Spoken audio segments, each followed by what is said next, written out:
because that is the biggest killer of confidence, creativity. When you're just looking and you're saying, why is my page not growing as much as hers? Or that video is so much better than mine, or whatever, it will literally ruin. You have to do what you're passionate about, or it will come through that you're Right. not passionate about it. People can tell. When you're just simply trying to rinse and repeat something that someone else has done, it's never going to perform as well. Right. Because it's not your thing. Yeah. Like it's not yours. What you thought was going to take 30 minutes to answer emails is now been like 2 hours because you've been doing other stuff. And then I'm like, well, now I don't have time to make this wedding edit. And now I'm behind. And that is just how I've been feeling like every single day, which is so Welcome to the podcast, everybody. My name is Sarah LeRae. I'm a creative entrepreneur based in Chattanooga, Tennessee. And this is UnNicheable, the podcast where we talk about Chattanooga small business and what it's like to be an entrepreneur. I have a very special guest on the podcast today. This is Shayna. Tell them a little about who you are. Hi, podcast. I'm so excited to be here with Yes. you, Sarah. Thanks for having me.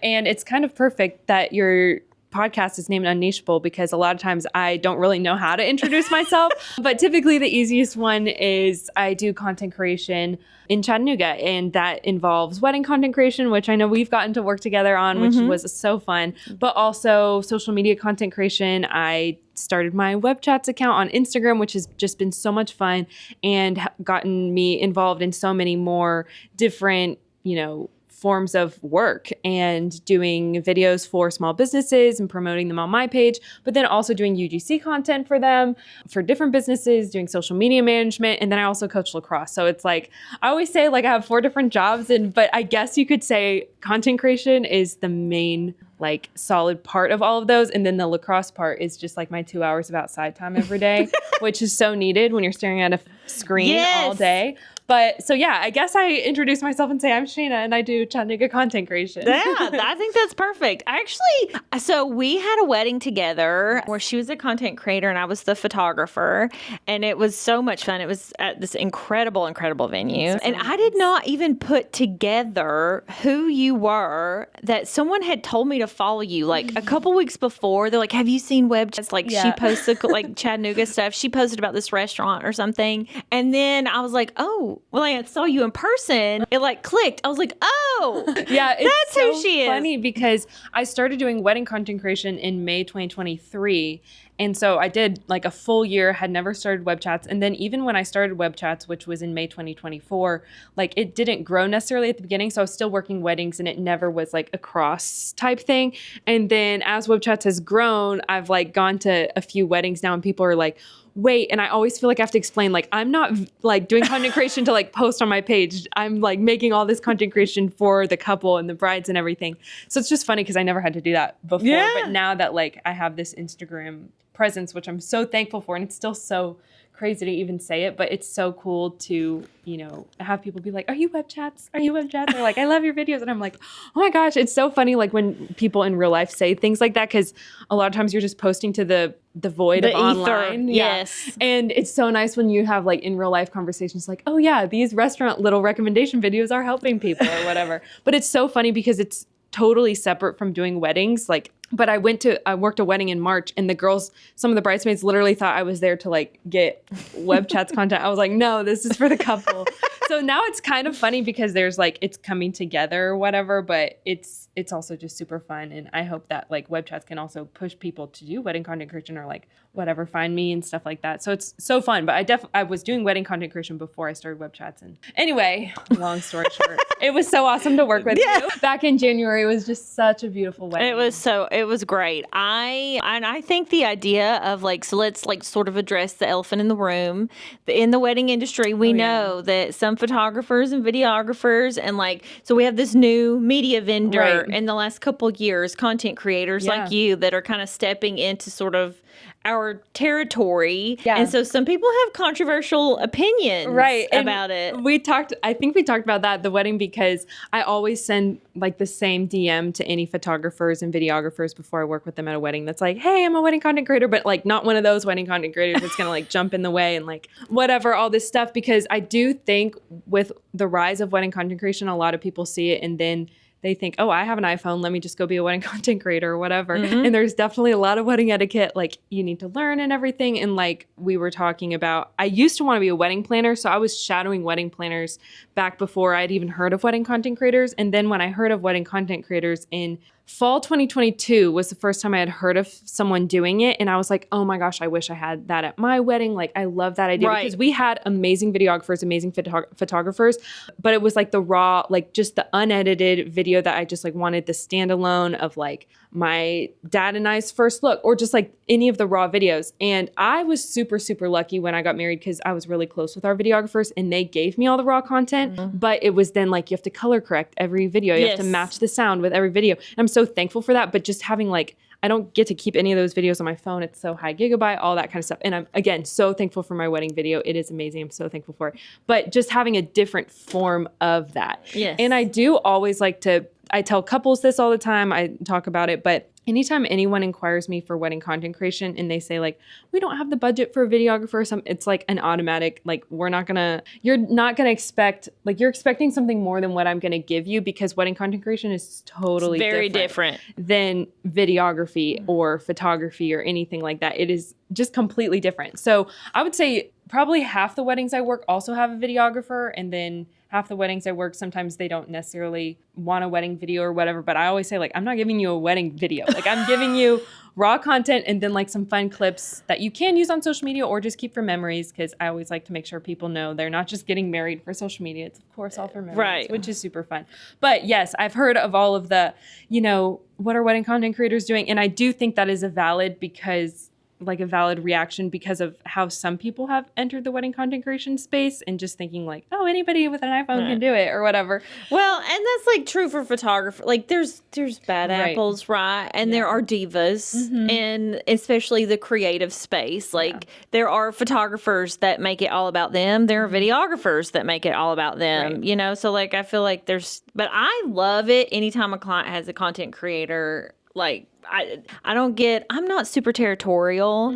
Like as long as I'm able to like do what I'm here to do. Right, exactly. Like the more the merrier. Right. Like it's fun, especially if somebody like you like comes in and brings like a great vibe and is like somebody to just, I love having people to hang with. Yeah. That's why I usually bring a team with me, even when clients haven't paid for it sometimes, because I just prefer to bounce off of people, of other creatives. So and I was telling my mom that you were coming on here and kind of telling her she didn't know what wedding content creation was. Most people don't still. And I kind of described it like, it feels to me a little bit like old school home movies would feel. Like, like we have videos from when I was growing up of just like little moments. Like little moments. Right, exactly. Because the camera obviously is just, being filmed on iPhone camera. So it's definitely not near as cinematic and just beautiful as the professional, like high quality video cameras that people are using.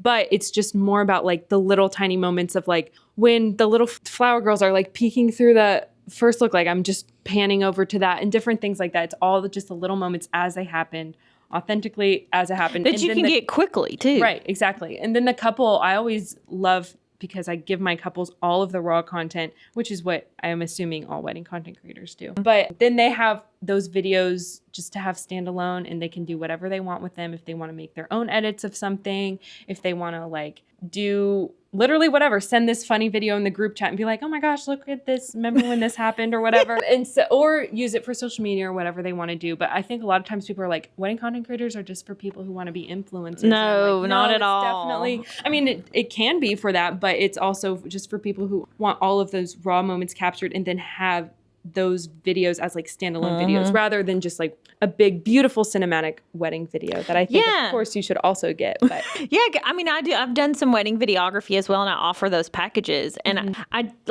totally like see the difference because like, like you were kind of touching on with wedding professional level wedding videography, like those behind the scenes, that raw footage is in a very, frankly, ugly format because the intent of it is to be professionally color graded, like among other things. And so even if you get the raw footage from a wedding videographer, I would argue that the content creation piece of it probably would feel more more tangible. Right, because most people would not know how to color grade or use the raw content from the videographer. Then if they asked the videographer to do it all for them, it would be because their job is to basically make your day into sort of like a sort of emotional memory, like as a whole. Right. I feel like to remember the day emotionally as a whole and what it looked like and sort of tell the story of the day versus like we were saying, like little bite-sized, like little tiny moment pieces. Right. Yep. And I love to bring my little mini mics and get all of the little like, who do you think's going to cry first today? And like, we'll make a video like that. Or, you know, who do you think's going to get most drunk tonight? Like those types of videos are super fun too. Those are fun. I love the TikTok trends. Yep, exactly. And like the wedding we worked, there were a lot of TikTok trends that they wanted, which was so awesome. And I love doing that too. But then a lot of times girls are like, I don't care about any TikTok trends. Like I just want all of the raw moments captured as it happened and everything. So whether you want all the TikTok trends or just the raw moments or somewhere in between, like it's such a great...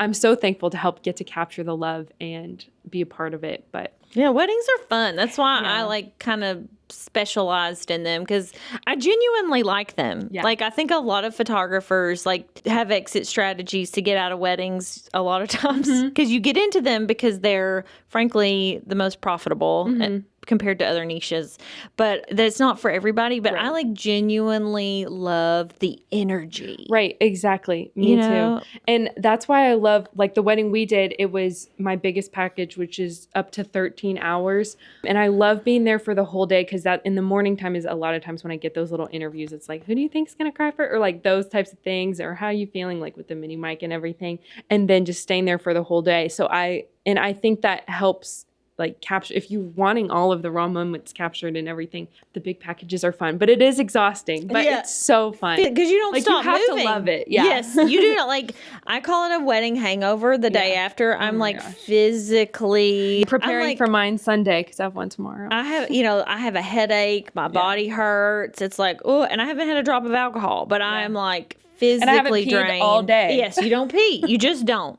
Yeah. There's no time. Yeah. Yeah. And when I have back-to-backs, like last weekend I had back-to-back Saturday and Sunday. This weekend I have back-to-back Saturday and Sunday. So pray for me. I will be. Lord be with her. One thing is the ADHD, like I will literally be talking about something and then it will think of like, I think originally I was talking about how I was starting WebbChats or something. And then we started about weddings. And that is how all of my everydays go because I'm like, okay, I have 3 wedding edits I need to do, but also like these WebbChats videos and I need to answer emails. And then I also need to like go film this. And I'm like, okay, I like schedule out my whole day and it's going to be perfect. I'm going to get everything done. No. Never, ever, ever have I gotten everything done because it's like, I'll start by answering emails and then there's like, oh wait, I needed to like make my media kit and edit this, but now I need to go edit on my website and now I need to go. And then it's just like, what you thought was going to take 30 minutes to answer emails is now been like 2 hours because you've been doing other stuff. And then I'm like, well, now I don't have time to make this wedding edit. Now I'm behind. And that is just how I've been feeling like every single day, which is so fun. We are the same. Like we are that because I 100% feel that. It's like I'm moving from one thing to the other. It feels like you're spinning lots of plates all at the same time. Wearing all the hats. Yeah, and you kind of are. Like you're doing a lot of like, do you ever feel like you want to focus or sort of narrow? Yeah, and that is kind of what I originally said. So I left my 9-to-5 job in October to go fully freelance, which I'm so thankful for. But I don't even know if I was necessarily planning to do that or ready for it. It was really just like God closed a door and opened this one. And it's been so awesome ever since I've gone fully freelance and just, done weddings and the Chattanooga content creation and lacrosse and everything. But now I can't remember what we were talking about. We're talking about, you were saying, do I ever think I'm going to niche down? Whatever, find one of the path. Yes, because I always say like, well, I'm just trying all the things right now. Like I know that this is not sustainable for me right now, doing all these weddings, doing all the Chattanooga content creation, and saying yes to a bunch of different businesses and blah, blah, blah. And then also coaching lacrosse, which takes up a lot of time, but I really do like it. Like I said, it's my 2 hours of outside time every day or whatever. But I am trying to figure out like which one I love the most and then just kind of Yes. I know I always want to do stuff on social media, but whether I use it as a business and like make money from it, I don't know. Or I could go all in on that and just see. Or a lot of times, probably every week, I think I'm just going to go back to 9 to 5 and do this for fun. And like this is side project. So I'm definitely kind of figuring it out right now. And I just have been saying it's my figuring it out era, which sounds cringe, but like it really is. And now's the time to try.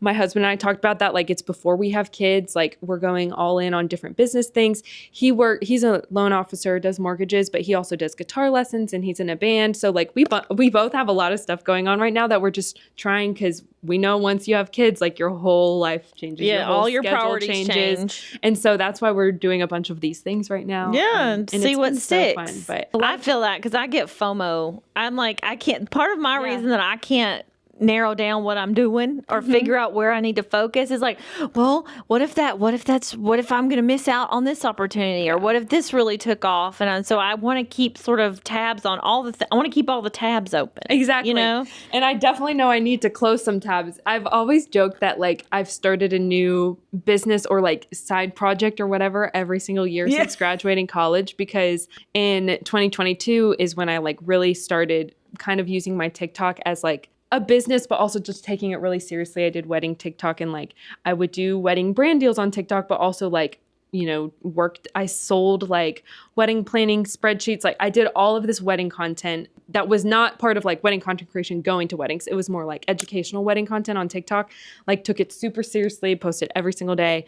And then in 2023, I started like a young married wifey's like community group that was really centered on Facebook, but like I started that. And then I also started doing wedding content creation and like going out to weddings and started that WedWithWebb business. And then in 2024 is when I started WebbChats. And that was also, I mean, it didn't start out as a business, but then it takes as much time as a business or whatever. And now it's 2025 and I have like all these other ideas. Like I really want to do, like, I'm super passionate about Gen Z, like I'm the very oldest of Gen Z. I was born in 1999, which people debate, like, did it start in 97, 98, whatever. I know I'm like on the older end of Gen Z. And then I have 4 younger sisters. And my youngest sister was born in 2011, and she's the very end of Gen Z. So like all 5 of us span across Gen Z. And it's so awesome. I love talking with my sisters. Again, 5 girls.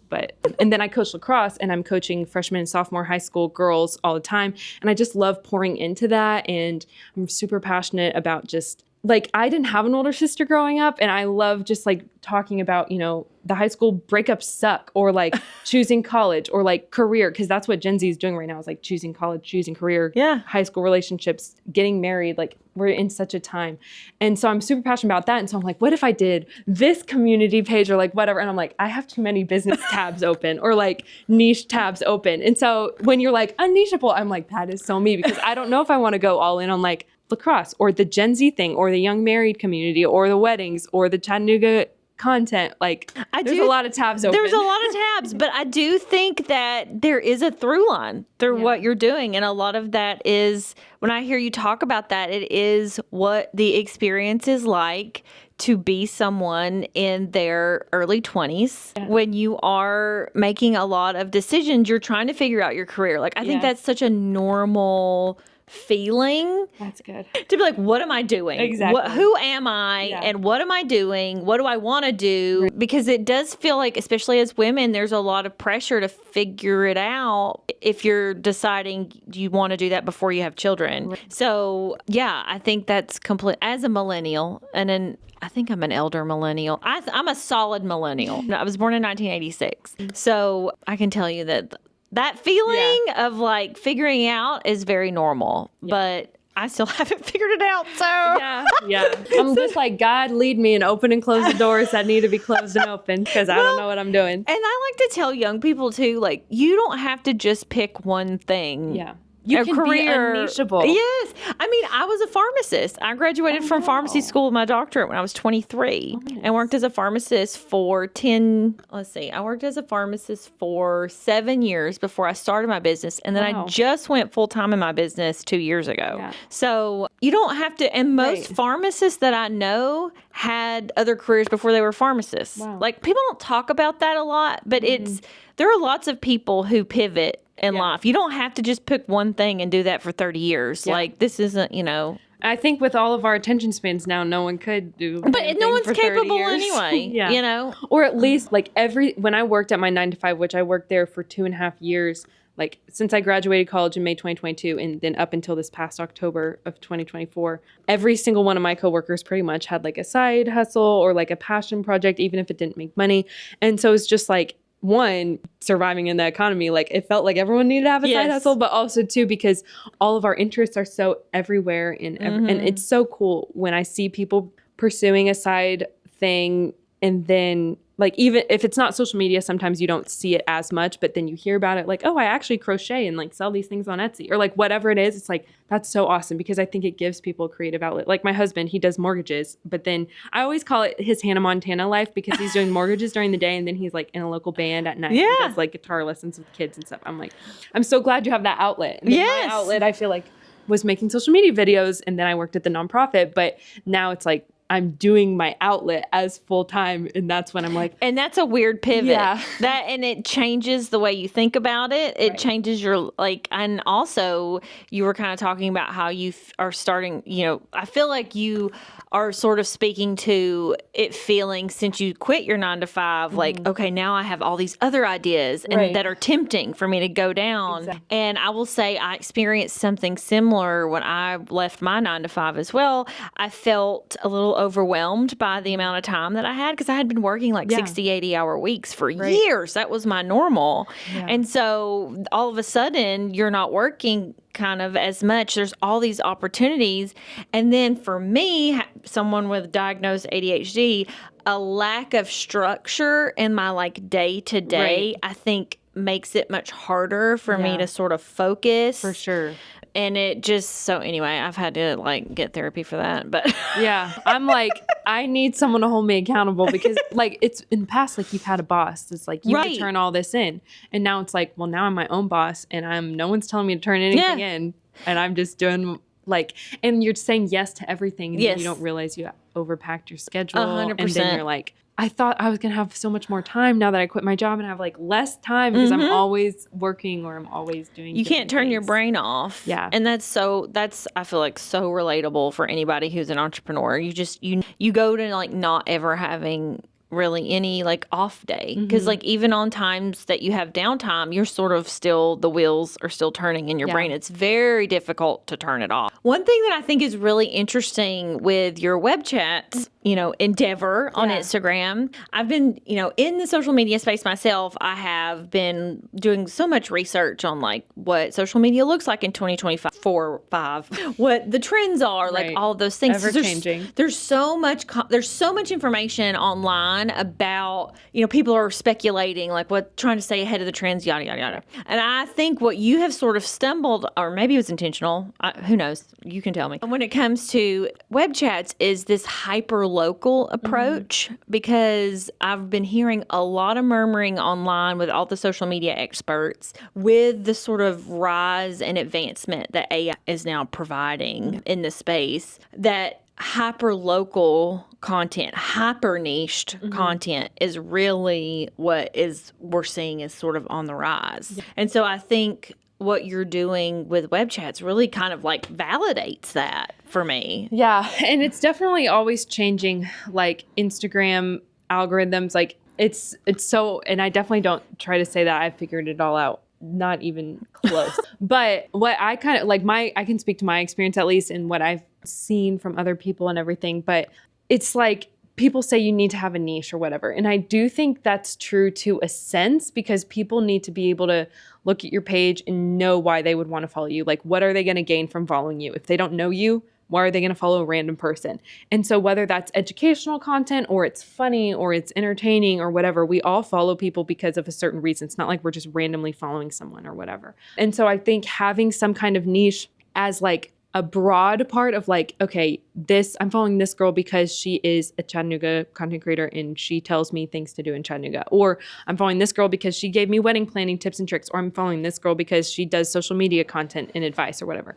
But also still not losing yourself in it because I do think with the rise of AI, like everyone could just ask AI anything and they would be able to get an answer or whatever. And they don't want to just be just fed education. Like you need to have little bits and pieces of like human in you for sure. So throwing in parts of your life in subtle ways, that's not like, I'm not just making a whole video about like something totally random, but in my Chattanooga videos or whatever, I'll throw in pieces about myself that hopefully people can relate to. And they're like, okay, she's human. Like she talks about her husband like this, or she loves, like she's a lacrosse coach or whatever, or she loves Jesus and I love Jesus or something like that. It's always like little pieces. Like I follow this one girl who does social media like advice and stuff, but I know she's addicted to boba. I know she has a secret mystery man, like all these things that I feel like, oh, now I know her. Yes. And so she's more than just like someone who gives me advice on social media. She's like it feels like FaceTime vibes or whatever. Yes. And so I definitely think that helps as far as social media goes, but I also just think being true to you, because people can tell when you're talking about something you're not passionate about, and I feel like they can see through that. And so that's one thing I've been learning in my own journey, because I was doing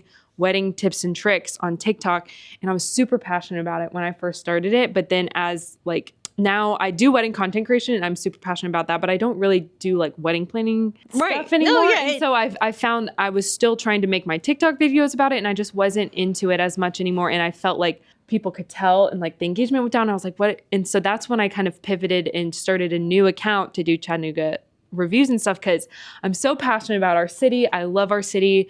I moved here to this side of the state to go to college. I'm originally from Memphis, and then my husband grew up in Chattanooga, so he would go out and show me all these different places, but also we would just go explore because we loved to. Yeah. And so I would just take videos of it because I was passionate about it, and then I started posting them, and it was always like I never shared something because I felt like I needed to or whatever. It was always just places I was passionate about. Felt organic. Yeah. And so I definitely would say you just have to talk about what you're passionate about. And so if that changes, like you can change with that. You don't have to feel like stuck to your niche or anything. And I've heard Adam Mosseri or whatever, the creator of Instagram, has talked about now, like if you feel like changing niches or whatever, you can just do that on your account, because like people are always going to be able to tell what you're passionate about. So if you fall out of passion with something, like you can still shift and it's always you. So as long as you're talking about what is you, I think it works well. I don't know if that makes any sense. It does. I think what you're sort of alluding to is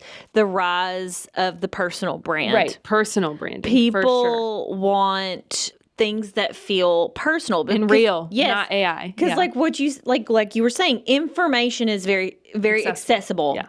You can go into ChatGPT and pretty much get any question about anything answered, like how to be gluten-free. Yeah. Like, or like recipes. Exactly. Or even I have a group of 5 girls. We're going out in Chattanooga tonight. Where should we start our night, eat, and end our night? Like you could just Google that. You don't have to watch my page to figure that out. I think things are going to continue to move that direction.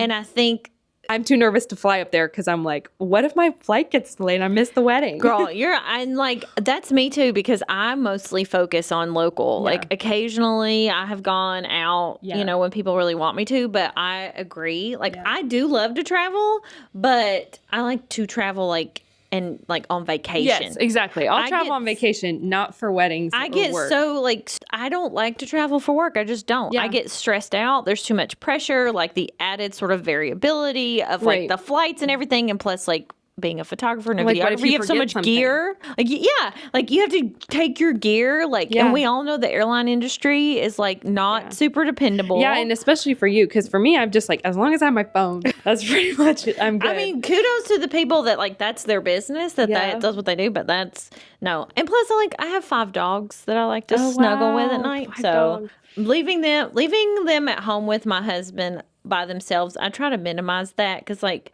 it's a lot by himself. So anyway, that's so cool. Fun. Let's see, anything else that we want to talk about? I think you've like shed a lot of insight for, you know, entrepreneurs and business owners like on content creation. We were talking a little bit about, I think before we were rolling, about like sort of the wisdom and like batch creating, and then making sure that you have a lot of content before you sort of launch something, so that if you do get burnout or get behind, like you have a little bit of like wiggle room. Exactly. And I think that is super, super wise. Like batch content creation is like, I think super, like, it's almost you have to, like, especially if you're running a business, like trying to like actually come up with something to like come up with, film, edit, and post in a day, every single day. Yeah, it's not sustainable. Well, and I always just think it's good if you have a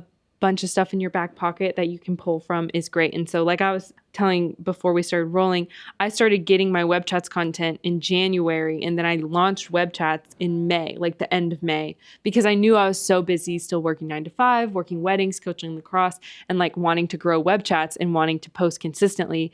I knew I had to have like a bunch of videos in my back pocket ready to go. And so I had started getting content, and then I like launched once I had, I think 30-ish posts, which was good for a whole month.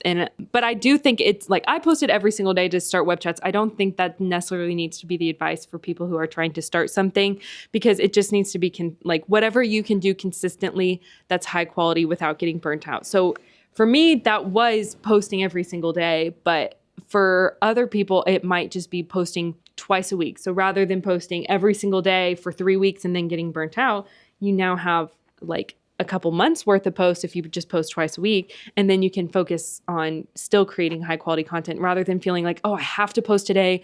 And then you're like not all the way in it and you're tired and you're just like, oh, I'm just doing this because I have to post today so I don't get behind. Like people can tell then that you're not really, like your heart's not in that and you're just doing it to post. So it should always be what you can find sustainable. So when people say post consistently, I don't think it means post consistently as in like every single day. It's post whatever is sustainable for you and keep that up consistently. So 3 times a week, every day, once a week, like whatever it is. Yeah, I think that's really, really good advice. Oh, and my best advice though for social media is not to compare to other people, because that is the biggest killer of confidence, creativity. Like when you're just looking and you're saying, why is my page not growing as much as hers? Or that video is so much better than mine, or whatever, it will literally ruin, like you will just start thinking bad about yourself and it will just tear down your drive. So I always say, don't compare, because everybody's different. And if you just focus on you, like your content's going to get better.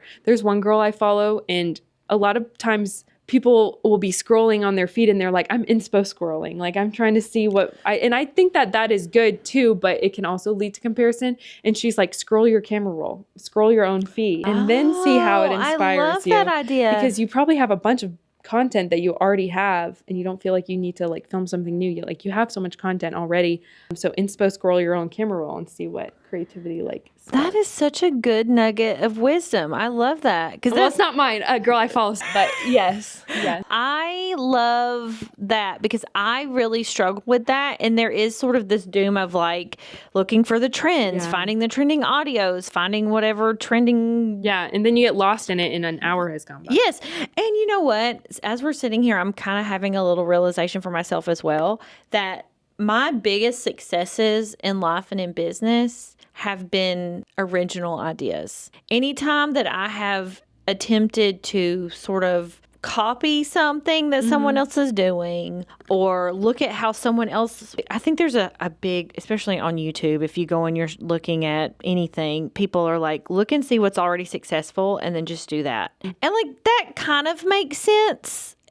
But it's authenticity is a core value for me. Yeah. And so that's also like really inauthentic. And anytime that I've tried that, you know what, I wonder, like what you were saying, you have to do what you're passionate about or it will come through that you're not passionate about it. People can tell. When you're just simply trying to rinse and repeat something that someone else has done, it's never going to perform as well. Right. Because it's not your thing. Yeah. Like it's not yours. Right. You know, whereas if you just allow your own creativity to bubble up, then like it's like with my business and photography business, I think one of the reasons it's been successful is because I really don't look at what other people do or are doing, or, you know, I honestly didn't even second shoot that many weddings before I went on my own. I just kind of do it my own way, and it's done really well. I've never seen, I mean, I'm close with a lot of other wedding content creators, but I've never like seen how someone else does it. And I don't even want to know because I just want to do my own thing. Yeah. Like I don't even like, I mean, if they have something that would be helpful, I guess, but I don't know. Like, I think there's a lot of wisdom in like, just be yourself. That's another good advice that I've heard for that is like, to keep kind of from copying but still getting ideas is like follow someone who is really successful that's in a slightly different niche than yours. So for example, which I'm not really like, because there's not a ton of Chattanooga content creators yet or anything, but like I follow like a lot of Nashville or Atlanta content creators, and I never am like, I get inspiration from like their hooks or like the way that they did their video or whatever, but it's never like the exact same thing. And then also like you could follow someone who does like cooking videos or something, use similar, like see what videos performed well for them and then use that for your own. But if you're making cooking videos, maybe don't follow a bunch of cooking creators. Follow someone who's maybe doing like some like crochet video or like I make Etsy videos, like creative, something that's similar, but it's not the exact same as yours. Because when it's the exact, and I know no one has the exact same niche because everyone's different. Everyone has their own spin on it. But if you're following someone who's like successful in what they're doing, but it's a different niche than yours, you're not comparing as much because you're not doing something that's so similar, but it's giving like creative ideas. Like, oh, I really like how they told that story, or I really like I have how something they started similar. that video or whatever. So that is also, I think, a really good nugget. And I think also kind of speaks to like UnNicheable and the value that I hope to bring with the podcast, because I have people that come on here from all different kinds of businesses and niches and genres.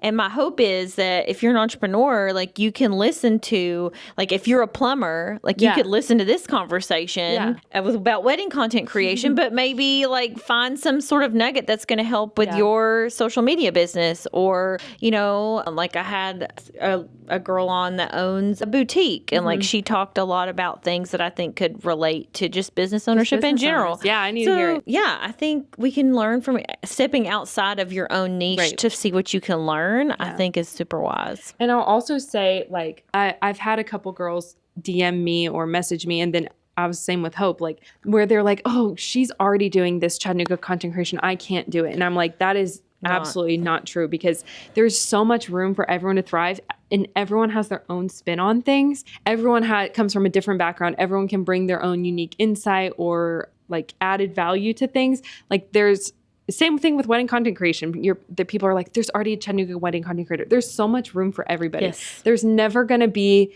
too many. And if there was, like, I mean, look at LA, look at Nashville. There's hundreds of people. And there's a McDonald's across the street from the Burger King. Yeah. Like they both sell burgers. Exactly. But so there's always so much room. So I love seeing other people start even Chattanooga review accounts. Like I know how hard it is to like put yourself out there and start a new thing. So I always want to be like everyone's biggest supporter and encourager, because there's so much room for all of us.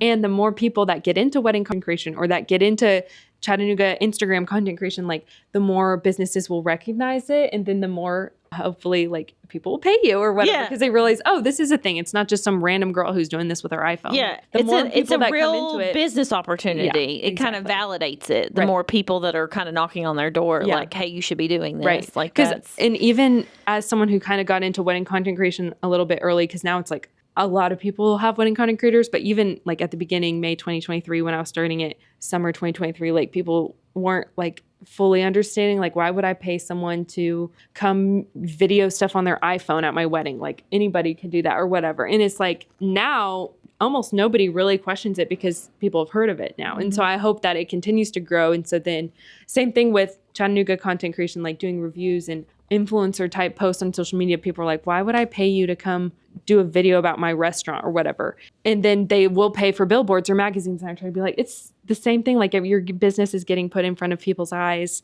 Like you can see how many views there are. Like you can see this on a magazine billboard. Not necessarily, you don't always see how many views it gets. And social media, it's very out there. Like it got 15,000 views or whatever it is. Yeah. And I think as more people get into doing posts like that, and as it becomes bigger, there'll be more opportunities. Like businesses will recognize, oh, like I maybe could pay for this rather than just like offering a free French fry or whatever it is. And I still am absolutely happy to take that. Like I'm not saying every single video I do is paid, but as like WebbChats has grown and everything, like I have been sharing paid partnership rates and stuff more just to like help figure out, just because so many places will ask, but almost everywhere asks you to just come for free, which is just part of it. And I definitely do want to still help people organically and everything. But a lot of times people don't recognize the value all the way and they Right. don't want to pay for the advertising.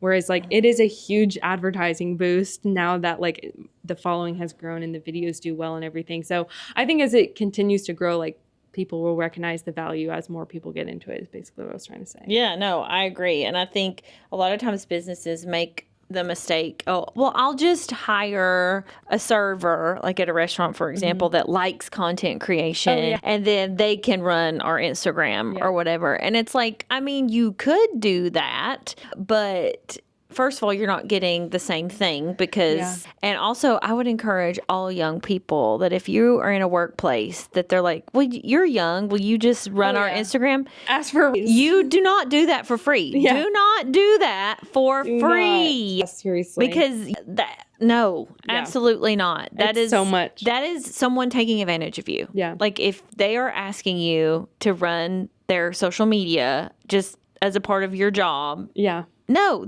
Unless they're paying you to be a social media manager. Yeah. Sorry, that was a little bit of a... No, it's so real. Because I feel like there are a lot of young people that are being sort of taken advantage of for that skill. It is a skill. There is a reason they are asking you to do it and they are not doing it themselves. Yeah. And it's not just because they don't have the time. Right. Yeah. And then you realize like, I remember when I was first getting into like influencer type posts and it started again on TikTok. Like basically what I mean by influencer type posts is where like a brand reaches out and is like, I'll offer you this thing for free if you make a video about it, blah, blah, blah. And at the beginning I was like, oh my gosh, how awesome is that? And then it's like, I saw how many sales I got for them from my post or whatever. And it's like, oh my gosh, I just did all of this advertising work for them for free or whatever. But you don't even realize. And then you see how much other people are charging for that. And you're like, oh my gosh. Like, they would have said yes or whatever. So yeah, especially when you have built like up a track record of like, this is what I have done for other businesses for sure. So yeah, I agree. I hope that in the future, small businesses start to take content creation like more seriously because it is a real tangible like way to make money, which means that it's something that has value that you should, pay for. Okay, well content creators. Well, thank you for coming. Thank you so much for having me. To touch on before we do an outro. I was just thinking like don't compare, but I already said that. Yeah, you did great. I think that was really good. Don't compare. You don't have to have it figured out yet. Trust Jesus. Yeah. And things like that. I mean, girl, I'm almost 40 and I don't have it figured out yet. Yeah. So, like, no pressure. Yeah. And the real tea is no one ever really figures it out. Exactly. Everybody's just doing figuring the best it out they forever. can. Exactly. You know? Yeah, same thing. Because you always, like, looked up at your parents and you probably always thought, like, they have it all figured out. Nope. They did not. Now that I'm older, Absolutely I'm like, not. Your mom was doing it for the first time, just like you are. Yeah. And also, as an adult, looking at your parents, I think that's a healthy way to look back and go, maybe I can give them a little bit of grace because they were just like 22-year-old kids. And they didn't know what they were doing either. Yeah. You know, they weren't going to be perfect. Exactly. Okay. Well, thank you so much for coming. Thank you for having it was so fun to chat with you for a while. It was so fun. Hopefully we get to work another wedding together soon. That would be super fun. Okay. Well, thanks for joining us today, guys. A link in the description for everything that Miss Shayna does, all the things. And make sure you like and subscribe to the podcast so you can see more fun things that we have that's focused on Chattanooga business and entrepreneurship. Yes. Share it with a friend. Send it to your friends. Do you have friends? Yes. Prove it. Send it to them. Awesome. Thanks, guys. See you next time. Bye.